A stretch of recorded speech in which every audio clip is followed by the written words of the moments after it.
যে লিখে মমতাকে এই যুগে এই সময় মমতাকে যদি ভোট না দাও, অন্য কাউকে তার জায়গায় যদি ভোট দাও, সে জাহান্নামে যাবে, গুনাহ হবে তার। ফুরফুরার সব থেকে বয়োজ্যেষ্ঠ পীর, যিনি দাদা হুজুরের হাতে হাত দিয়েছিলেন, এখনো বেঁচে আছে হায়াতে জিন্দেগিতে, তিনি এই ফতোয়া দিয়েছেন। আর এদিকে আব্বাস সিদ্দিকী বলছে দিলে ঈমান থাকবে না। কোন মুসলমান যদি রাজ্য সরকারকে সাপোর্ট করে নবীর হাদিস অনুযায়ী তার ঈমান থাকবে না। সে যদি পীর হয় বেঈমান পীর। করছিস রাজনীতি কর না, দাদা হুজুরের নাম দিচ্ছিস কেন? এসব রাজনীতিতে মতবাদ নীতিমত মেনে নি, বেঈমান কাফের হবে। আমি নূর থেকে তৈরি, কেউ যদি বলে সে বেঈমান কাফের হবে।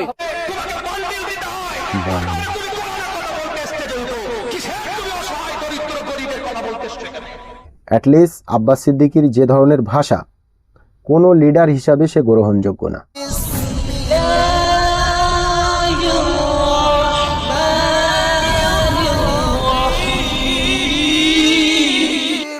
আসসালামু আলাইকুম বন্ধুরা, আমার নাম মোহাম্মদ আব্দুল হাবিব আর আপনারা দেখছেন হাসিম মিডিয়া। অনেক মানুষ আমাকে কমেন্ট করছে যে আপনি আর এখন ভিডিও বানান না কেন? ভিডিও বানিয়ে কি করব আমি? ভিডিও বানিয়ে তো আপনারা গালাগালি করেন। সত্য কথা শোনার ক্ষমতা আজকে মানুষের নেই। চলেন ভিডিও শুরু করছি। সর্বপ্রথম আপনারা একটা বক্তব্য শোনেন আব্বাস সিদ্দিকীর। কোন মুসলমান যদি রাজ্য সরকারকে সাপোর্ট করে নবীর হাদিস অনুযায়ী তার ঈমান থাকবে না, থাকবে না, থাকবে না। সে যদি পীর হয় বেঈমান পীর, পীরজাদা হয় বেঈমান পীরজাদা, মুফতি হয় বেঈমান মুফতি, ইমাম হয় বেঈমান ইমাম। কোন মায়ের লাল থাকো আমার ফতোয়া কেটে দাও, কোনো মায়ের লাল থাকো আমার ফতোয়া কেটে দাও। আচ্ছা, আব্বাস সিদ্দিকী যে ফতোয়াটা দিয়েছে ওটা কি কোনো হাদিসে আছে? নেই। একটা হাদিসের ভুল ব্যাখ্যা দিয়ে উনি এই ফতোয়াটা দিয়েছে। কিন্তু তারপরেও যদি আমি সত্য কথা বলি, বাংলার মানুষ আমাকে গালাগালি করবে। কেন না? তারা আব্বাস সিদ্দিকীর ভক্ত, সেই কারণে। আব্বাস সিদ্দিকী যে হাদিসের কথা বলছে তার মানে অন্য, কিন্তু সেই হাদিসের অনুযায়ী ঘুরিয়ে ফিরিয়ে উনি এটাই নিয়ে আসছে। অ্যাটলিস্ট যদি আমরা সোজাসাপটা ভাষায় বুঝি, তাহলে আব্বাস সিদ্দিকী মিথ্যা কথা বলছে। এবারে যে মিথ্যা কথা বলে তার পরিচয় কোরআন শরীফে সূরা মুনাফিকুনের ভিতরে গিয়ে আপনারা একবার দেখে নেবেন। আমি বেশি কিছু বললে আবার মানুষের পিছনে আগুন লেগে যায়। চলেন, যারা আব্বাস সিদ্দিকীর ভক্ত তারা হয়তো মেনে নিয়েছে, কেউ কেউ মানেননি। যারা শিক্ষিত তারা মানেনি, যারা মদখোর গাঁজাখোর তারা মেনেও নিয়েছে যে আব্বাস সিদ্দিকী বলেছে মানে সত্য হতেই পারে। কিন্তু আমার একটা কথা আপনাদের সাথে, ফুরফুরার জমিনে সব থেকে বয়োজ্যেষ্ঠ পীরকে অনেক মানুষ জানেন না, কিন্তু তারই একটা ফতোয়া আমি আপনাদেরকে শুনিয়ে দিচ্ছি। এটা শোনেন। মেজাজ এটা লেখা রয়েছে যে মমতাকে ভোট দেবে না সে জাহান্নামে যাবে। অর্থাৎ মুসলমান মমতাকে তোকে ভোট দিতে হবে। কে লিখছে? আমি লিখছি, বুঝলি? হ্যাঁ, এবারে তুই বলবি দূর পীর সাহেব রাম লিখেছে, তোর ঈমান চলে যাবে। আমি লিখেছি কোরআন, দেখ কোরআন, কোরআন, কোরআন শরীয়তের মশলা, শরীয়তের মশলা, কোরআন এবং তার মশলা যে লিখে মমতাকে এই যুগে এই সময় মমতাকে যদি ভোট না দাও, অন্য কাউকে তার জায়গায় যদি ভোট দাও, সে জাহান্নামে যাবে, গুনাহ হবে তার। দেখতে পেয়েছি কি বলছি? ফুরফুরার সব থেকে বয়োজ্যেষ্ঠ পীর, যিনি দাদা হুজুরের হাতে হাত দিয়েছিলেন, এখনো বেঁচে আছে হায়াতে জিন্দেগিতে, তিনি এই ফতোয়া দিয়েছেন এবং তিনি বলছেন এটা কোরআন থেকে উল্লেখ করা। মানে কোরআন থেকে উনি এই রেফারেন্সটা নিয়েছেন যে বর্তমান এই সমাজে যদি কেউ টিএমসিকে ভোট না দেয় তার ঈমান থাকবে না। এদিকে আবার আব্বাস সিদ্দিকী বলছে যারা রাজ্য সরকারের ভোট দেবে, সাপোর্ট করবে, তারা বেঈমান, তাদের ঈমান থাকবে না। এবারে আপনারা বলেন আব্বাস সিদ্দিকী যেটা বলেছে সেইটা সঠিক, না ফুরফুরার সব থেকে বয়োজ্যেষ্ঠ পীর যিনি এখন বেঁচে আছে তিনি যে কথাটা বলেছে ওইটা সঠিক? কোনটা সঠিক আমাকে একটু জানাবেন কমেন্ট বক্সে গালাগালি দেওয়ার আগে। শুধু কোনো ব্যক্তির উপরে রেগে রাগ দেখিয়ে ভুল ফতোয়া দিলে সেই ব্যক্তির ভালো পরিচয় কোনো দিন হয় না। আমি আগেও বলেছি, এখনও বলছি, যদি আব্বাস সিদ্দিকী তার মুখের ভাষা ঠিক করে তাহলে একটা জায়গায় এসে দাঁড়াতে পারবে, বাংলার মানুষ তার সাথে দাঁড়াবে। পলিটিক্স কে করছে, কার কথাটা পলিটিক্স আছে সেটা পরের বিষয়, কিন্তু যদি আপনারা হাদিসের হাওলা দেন, কোরআনের হাওলা দেন যে বর্তমান রাজ্য সরকারকে যারা ভোট দেবে তারা সকলেই বেঈমান, তাদের কারো ঈমান নেই, তাহলে এই ভিডিও থেকে আপনারা কনফার্ম প্রমাণ পেয়ে গেলেন। অ্যাটলিস্ট যদি আমরা পীর বলেই দাবি করি, তাহলে ফুরফুরার সব থেকে বয়োজ্যেষ্ঠ পীর যিনি এই ফতোয়াটা দিয়েছেন যে বর্তমান যদি কেউ রাজ্য সরকারকে ভোট না দেয় তাহলে তার ঈমান থাকবে না। আর এদিকে আব্বাস সিদ্দিকী বলছে দিলে ঈমান থাকবে না। আমি দুজনের ভিতরে কাউকে খারাপ বলছি না। আব্বাস সিদ্দিকী বলেছে তার নিজের স্বার্থে, কিন্তু ইনি যেটা বলছে এটা দেশের স্বার্থে, মানে এটা বাংলার স্বার্থে।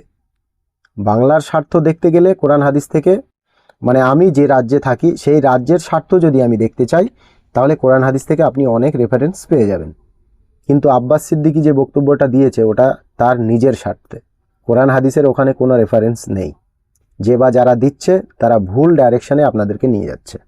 আর একটা কথা আপনারা ভালো করে মাথায় রাখবেন, আব্বাস সিদ্দিকী কিন্তু পলিটিক্যাল লিডার হলে বাংলায় যদি 20% মানুষ আব্বাস সিদ্দিকীকে সাপোর্ট করে তার ভিতরে 5 থেকে 10% মানুষ আব্বাস সিদ্দিকীকে ভোট দেবে। কিন্তু পলিটিক্যাল লিডার হিসাবে যদি আপনারা একটা মুসলিম নেতা হিসেবে যদি কাউকে বাছাই করেন তাহলে আমি বলবো আপনাদেরকে সেটা নওশাদ সিদ্দিকী। নওশাদ সিদ্দিকী বেটার অপশান আপনাদের জন্য একটা পলিটিক্যাল ধর্মীয় নেতা হিসাবে। দেশের ক্ষমতাশীল ব্যক্তি, দেশের যারা রাজনেতা তারা যদি ধর্মীয় পক্ষ নিয়ে দেশ চালাতে যায় তাহলে দেশের কিন্তু দুর্দশা খুব বেশি শুরু হবে। আর এটা সব থেকে বড় দুর্ভাগ্য সেই দেশের জন্য, যেটা আমাদের এই দেশে এখন চলছে বিজেপি গভর্নমেন্ট আসার পর থেকে। অ্যাটলিস্ট আব্বাস সিদ্দিকীর যে ধরনের ভাষা, কোনো লিডার হিসাবে সে গ্রহণযোগ্য না, কিন্তু নওশাদ সিদ্দিকীর সেই যোগ্যতাটা আছে। আব্বাস রাগ দেখিয়ে ভুল ফতোয়া দেয়, আর সেই ভুল ফতোয়ার কারণে আজকের যুগে আমাদের এই মুসলিম কমিউনিটিটাকে অনেকটা বদনামমুখী হতে হয়। তোয়া সিদ্দিকী আছে, ইব্রাহিম সিদ্দিকী আছে, ইসাক সিদ্দিকী আছে, সাফেরি সিদ্দিকী আছে। তো আমার একটা রিকোয়েস্ট এই সকল পীরজাদাগুলোর কাছে, আপনার মুখের ভাষা পরিচয় দেবে আপনার ইসলামের ভালো মন্দ। তো আপনি একটা ইসলামিক স্কলার হয়ে যদি নোংরা ভাষা ব্যবহার করেন তাহলে আপনার ওই নোংরা ভাষার ইফেক্টটা আমাদের কমিউনিটির উপরে পড়বে, টোটাল কমিউনিটির উপরে। যে সকল ইসলামিক স্কলার আছে আমি সকলদেরকে বলছি মুখের ভাষা একটু সামলে। ভাষা নোংরা হলে টোটাল কমিউনিটির উপরে আঘাত আসবে, কেননা আমাদের মুখের ভাষাই হলো আমাদের পরিচয়। বলে দাদা হুজুর রাজনীতি করেছে, অমুক করেছে, তমুক করেছে। দাদা হুজুর ইন্তেকাল করেছেন কত সালে মনে আছে? 1939 সাল। আমি অনেক কত সাল আগে বললাম? বলেছিলাম 1939 সাল। তারপরে ভারতবর্ষ গালাগালি স্বাধীন হয়েছে কত সালে? 1947 সাল। আর দাদা হুজুর ইন্তেকাল হয়েছে কত সালে বললাম? 1947 সালে স্বাধীন হলো। সংবিধান তৈরি হলো কত সালে? 1951। আর ভোট হলো কত সালে? 52। 13 বছর দাদা হুজুরকে ইন্তেকালের পরে ভোট হয়েছে। দাদা হুজুর কবে রাজনীতি করলেন? এটাও মাথায় ঢুকলো না। করছিস রাজনীতি কর না, দাদা হুজুরের নাম দিচ্ছিস কেন? এসব রাজনীতিতে মতবাদ নীতিমত মেনে নি, বেঈমান কাফের হব। যদি কোনো ধর্মগুরু রাজনীতিতে দাঁড়িয়ে ধর্মের ভুল ব্যাখ্যা দেয় তাহলে সেটা সব থেকে নোংরা সমাজের জন্য। এই কথাটা কিন্তু এর আগেও আমি আপনাদেরকে জানিয়েছি যে দাদা হুজুর কবে পৃথিবী ছেড়ে চলে গেছে, কবে সংবিধান তৈরি হয়েছে, কবে ইলেকশন হয়েছিল, একটা ভিডিও আমি আপনাদেরকে জানিয়েছিলাম। তারপরে যে ধরনের গালাগালি আলহামদুলিল্লাহ আপনারা দিয়েছেন, আপনাদেরকে অসংখ্য ধন্যবাদ জানাই। কিন্তু আজকে আমি সেই ফুরফুরার একটা পীরজাদার মুখ থেকে আপনাদেরকে শুনিয়ে দিলাম। আমি ফালতু কথা কোনো দিন বলি না ইনশাআল্লাহ। যদি ভুল কেরমে কোনো ফালতু কথা ব্যবহার হয়ে যায় তার জন্য আমি ক্ষমা প্রার্থী আপনাদের কাছে। তবে যে যা গালাগালি দিচ্ছেন একটু সামলে চলেন। আর একটা পীরজাদার বক্তব্য শুনেন। একটা লোক থাকবে, একটা হকের কথা বলে যাব আমি একা। কম দেখাচ্ছ, সমাজ দেখাচ্ছ, অসহায় দরিদ্র মানুষের পাশে দাঁড়াবে দেখাচ্ছ। তোমার গাড়ির চাকা তো পয়সা ছাড়া ঘুরে না। কোরআনের কথা, দিনের কথা, শরীয়তের কথা, ইসলামের কথা বলতে গেলে তোমাকে বান্ডিল দিতে হয়। তুমি কোরআনের কথা বলতে এসেছো যেহেতু, কিসের তুমি অসহায় দরিদ্র গরিবের কথা বলতে এসেছো এখানে? কি ভাই কথা ঠিক বলছে? কথা ভুল বললে সামনে প্রতিবাদ করবেন, কালকে ওই মাচাই নয় ভেটিয়ে ফেলবো আমি। এই ভিডিওটা আমি এই সাথে এই জন্য অ্যাড করলাম, আমাকে অনেক লোক এই কমেন্ট করেছে যে আব্বাস সিদ্দিকী হাজার হাজার গরিব মানুষের পাশে দাঁড়িয়েছে, তারই জন্য এই ভিডিওটা অ্যাড করা। যে গরিব মানুষের পকেট কেটে আব্বাস সিদ্দিকীর গাড়ির চাকা ঘোরে তার পাশে দাঁড়িয়ে আপনি লোক দেখাচ্ছেন যে দেখেন আমি রাজনেতা হয়েছি, আপনাদের পাশে দাঁড়িয়েছি। ঠিক আছে, আমাকে কমেন্টে বলছেন আপনার আব্বাস সিদ্দিকী হাজার হাজার গরিব মানুষের পাশে দাঁড়িয়েছে, কিন্তু যে ব্যক্তি দিন শরিয়াতের প্রচার করার জন্য নিজেকে বিক্রি করে সমাজে, সে গরিব মানুষের পাশে দাঁড়ায় কিভাবে? সে তো অ্যাটলিস্ট শরিয়াতটাকে শেখানোর জন্য আপনার কাছ থেকে মানে টাকার অঙ্ক এতটা বাড়িয়ে নেয় যে সেটা সাধারণ মানুষের পক্ষে কোনোদিন সম্ভব না। তারপরেও আপনারা কিভাবে একটা অন্ধ ভক্তর মতন এই কথাটা আমার কমেন্ট বক্সে এসে বলছেন যে আব্বাস সিদ্দিকী হাজার হাজার গরিব মানুষের পাশে দাঁড়িয়ে আছে। আপনাদের এই কথা সম্পূর্ণ মিথ্যা কথা। যে ব্যক্তি ইসলামের বাণী শোনানোর জন্য 2 ঘন্টা 3 ঘন্টা যেটাই বলেন 1 ঘন্টা নিজেকে আপনাদের কাছে বিক্রি করে দেয়, মানে আব্বাস সিদ্দিকী আপনাদের গোলাম, আপনারা কিনে নিয়েছেন 1.5 ঘন্টা 2 ঘন্টা যেটাই বলেন, তাহলে যদি আপনাদেরকে কিনে কোনো মানুষকে গোলাম তৈরি করে তার কাছ থেকে যদি দিন শরিয়াত শিক্ষা নিতে হয়, তাহলে সেও বা কত ভালো আর আপনারাও কত ভালো। একটু ভালো করে ভাববেন আমার কথাটা। আমাকে গালাগালি দেওয়ার আগে অ্যাটলিস্ট আপনাদেরকে আমি হাত জোড় করে বলছি, আপনারা কথাগুলো ভালো করে ভাববেন।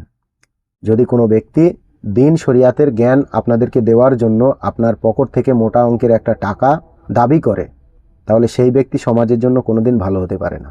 শুনে রাখুন, আবার একবার করে ঘুরিয়ে বলে দিচ্ছি, আল্লাহ রাসূল এক নয়, কোন দিক দিয়ে এক নয়। যে বলবে সে বেঈমান কাফের হবে। আমি নূর থেকে তৈরি, কেউ যদি বলে সে বেঈমান কাফের হবে। এই কথাগুলো কে বলেছিল? আমার কাছে ভিডিও আছে, অ্যাটলিস্ট আমি ভিডিও একটা ছেড়েও রেখেছি। আমি কিন্তু বলছি না যে আব্বাস সিদ্দিকী বেঈমান কাফের। যারাই বলছে তারা সমাজের পীরজাদা নামে পরিচিত। তো যারা আমাকে গালাগালি করছেন, মনে করেন আপনারা সেই পীরজাদাদেরকেও গালাগালি করছেন যারা এই কথাগুলো, এই ফতোয়াগুলো দিয়েছে। শিক্ষা সব থেকে মূল্যবান জিনিস, আর সেই শিক্ষাটা আজকের মানুষের নেই। তারই কারণে মানুষ এই ধরনের ব্যবহার আচারগুলো করে অন্য মানুষের সাথে। আব্বাস সিদ্দিকী যদি গরিবের পাশে দাঁড়াবে, তাহলে আব্বাস সিদ্দিকী সেই গরিবের পকেট কেটে একটা মোটা অঙ্কের টাকা নেয় কেন? যে আব্বাস সিদ্দিকী নিজেকে বলে আমি আওলাদে মুজাদ্দিদে জামান, সেই আব্বাস সিদ্দিকী সেই দাদা হুজুরের ওসিয়াতনামাটাকে মানে না কেন? বাংলার সকল মানুষের কাছে, আর বিশেষ করে মুসলিম কমিউনিটির কাছে আমার একটা হাত জোড় করে রিকোয়েস্ট, শিক্ষা অর্জন করেন। শিক্ষা জাতির মূল্যবান হাতিয়ার। শিক্ষা না থাকলে আপনি কিছুই করতে পারবেন না। অ্যাটলিস্ট আপনি জানতেই পারবেন না যে সামনে দাঁড়িয়ে ব্যক্তিটা যে ভাষণটা দিয়ে গেছে সেটা কি ধরনের ভাষা, সেই ভাষাটা কি সমাজে গ্রহণযোগ্য কি না সেটাও আপনার বোঝার ক্ষমতা নেই। তো আমি বারবার আপনাদেরকে রিকোয়েস্ট করছি, একটু শিক্ষা অর্জন করেন।